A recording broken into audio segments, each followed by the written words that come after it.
India witnessed a historic moment on 22nd January 2024. Ramanagari Ayodhya, known as the birthplace of one of the most significant god of Hindus, Lord Ram, finally got its Ram temple again at the site called the Ram Janmabhoomi. This was a generational struggle for Hindus and Ram Bhakts since the 1500s. So understandably, color and celebrations across India. Diya lamps were lit in the evening at the ghat and houses across the states in the country.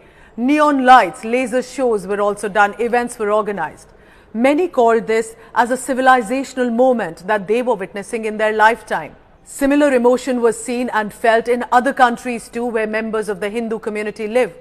This was a global moment. So there was the global media reportage.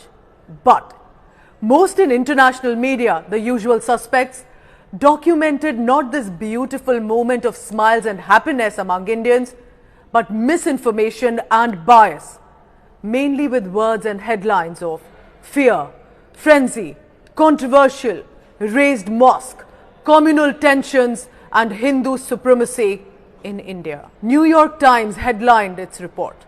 Modi inaugurates the giant temple, a triumph toward Hindu-first India of Hindu nationalists.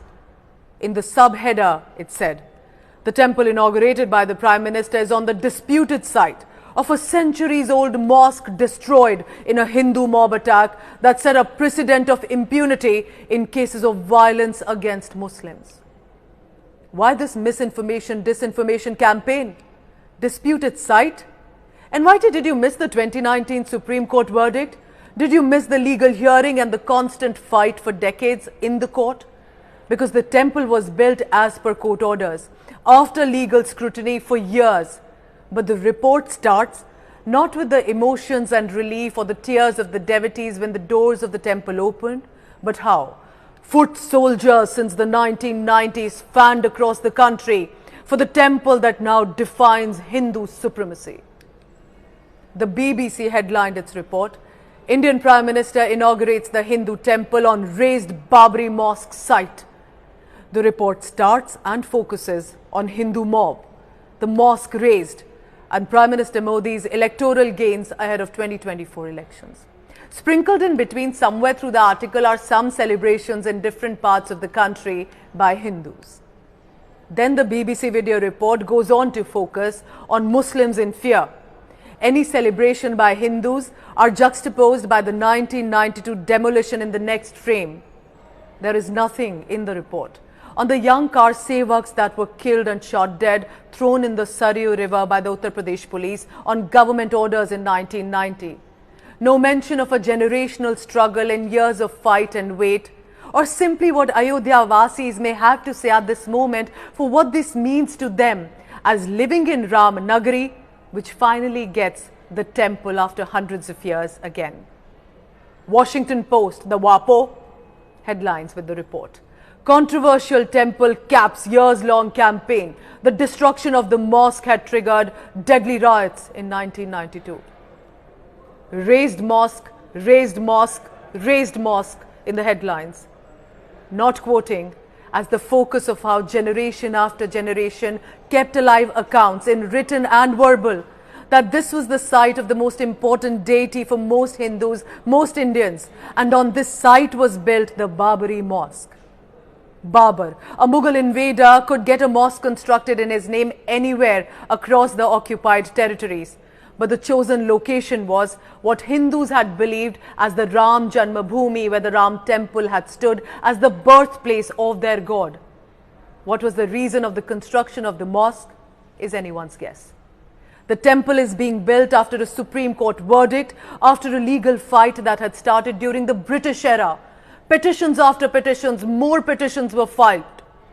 Does a fascist supremacist majority wait for a court fight for decades to build their most important temple? That is what was done by the Hindus of this country in majority. But the examples across the world on a similar issue will show you otherwise. Consider DW News' recent video. The title itself states, Why India's Ram Mandir temple inauguration is so controversial. The narrative throughout the report conveniently skips the extensive archaeological evidence recorded in pictures by journalists on the ground back then. I interviewed a photojournalist based in Ayodhya, Mahendra Tripathi, who had clicked vital images when excavations were taking place at the site where murtis or the Hindu idols were taken out and documented. All of this was submitted in the court and taken cognizance of. Archaeologists have repeatedly mentioned this, but sadly all of this was conspicuous by absence in foreign media reporting. People across the world would not know much about India's internal matters or its history details, and they will believe this narrative and in turn have such a poor view of the Indian people. Let me show you. Meet this community, the Suryavanshi Thakurs, a group that has finally worn a turban on their head after 10 generations at least. Turban is a mark of respect and status for this group and similar groups across India from the Hindu community. They are based in Ayodhya, and the Suryavanshis say that their ancestors with other community members fought against Mughal army commander Mir Baqi's army when the original Janmabhoomi in Ayodhya was seized, and the Babri mosque was built on this to show as an act of subjugation and the conquerors, the invaders that Mughals were. These people, after their battles were fought and lost, took a vow to not cover their head till their Lord Ram had a cover on his head.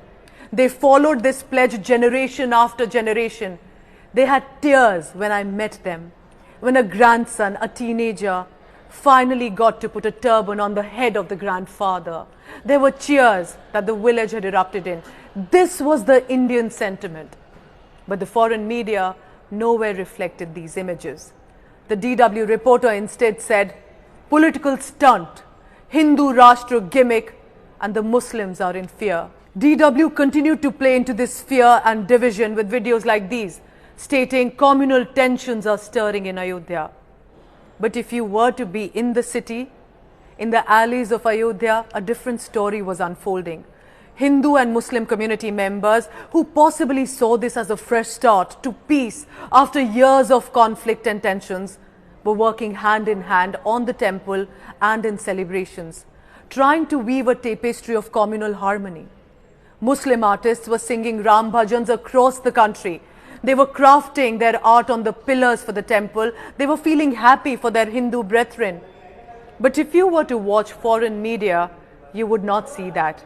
You would in fact be shocked at what it says India is seemingly becoming into. The problem with foreign media at this point, especially the usual suspects, is some of them did go to Ayodhya, but not to document what the emotions were of largely the population, but a predetermined narrative against even a historic celebration. Did they even try to understand why so many houses, not just in Ayodhya, but across the country in different parts of the world, have lights and lamps and public kitchens and smiles and collective happiness? This was not hateful bigotry. To many Indians, they said they feel alive as the identity of their land, of their culture, their existence, their history, felt it was finally being reclaimed and revived. On a side note, India is rising on the economic ladder as the 5th largest economy.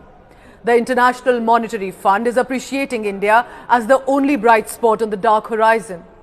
India overtakes Hong Kong as the world's 4th largest stock market, crossing $4 trillion for the first time since 5th December.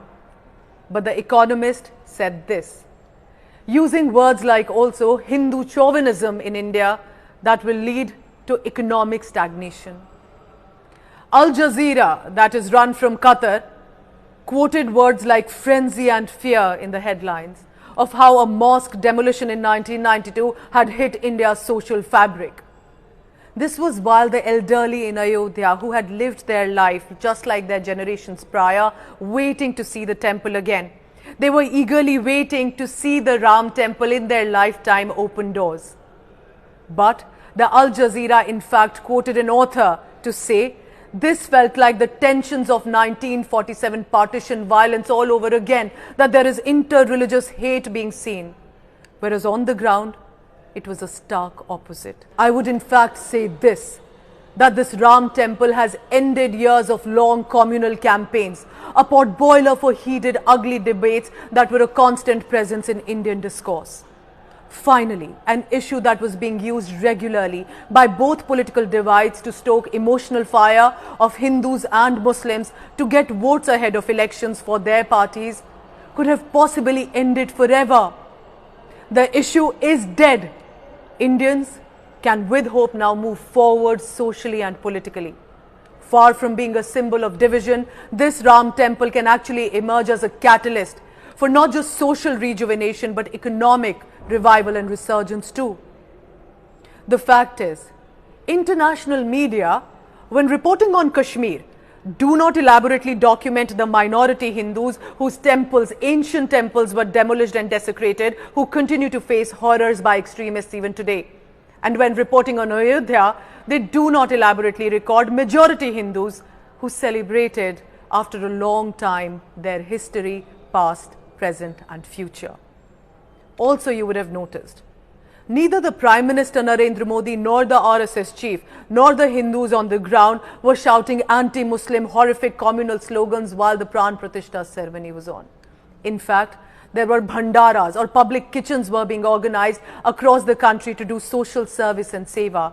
In fact, members of the Sikh community, Muslim community, other community members saw this as a possibly moment of communal harmony and got in unitedly together, celebrating this as a moment. As I conclude, my friends sure criticize the government and politicians when needed. It's a fair part of the job.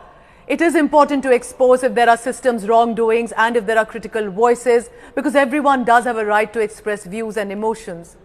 But at this moment, to not respect the sentiment that was across the country, in other countries, a moment of collective happiness, of documenting this civilizational revival, the moment that many said felt like an awakening to them, a moment many Indians said they will not forget the collective smiles that was seen and felt from north to south, of happiness, of peace, of not hatred, of not bigotry. This should have been the crux and focus of reporting. And yet, the international media largely documented such a positive, beautiful moment of India with such viciousness. Thank you for watching.